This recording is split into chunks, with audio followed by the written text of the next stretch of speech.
वज़ीर आज़म शहबाज शरीफ ने कहा है कि स्टॉक मार्केट में तेजी का रुझान सरमायाकारों और कारोबारी शख्सियात का अवाम दोस्त बजट पर एतमाद का इजहार है।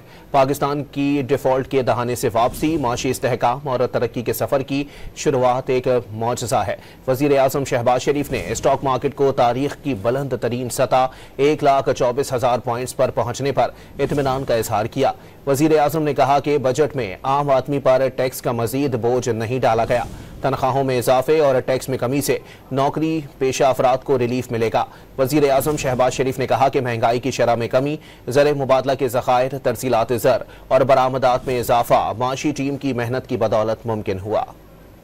वज़ीर आज़म शहबाज शरीफ ने कहा है कि स्टॉक मार्केट में तेजी का रुझान सरमायाकारों और कारोबारी शख्सियात का अवाम दोस्त बजट पर एतमाद का इजहार है। पाकिस्तान की डिफॉल्ट के दहाने से वापसी, माशी इस्तेहकाम और तरक्की के सफर की शुरुआत एक मौजज़ा है। वज़ीर आज़म शहबाज शरीफ ने स्टॉक मार्केट को तारीख की बुलंद तरीन सतह 1,24,000 पॉइंट्स पर पहुंचने पर इत्मीनान का इजहार किया। वज़ीर आज़म ने कहा कि बजट में आम आदमी पर टैक्स का मजीद बोझ नहीं डाला गया। तनख्वाहों में इजाफे और टैक्स में कमी से नौकरी पेशा अफराद को रिलीफ मिलेगा।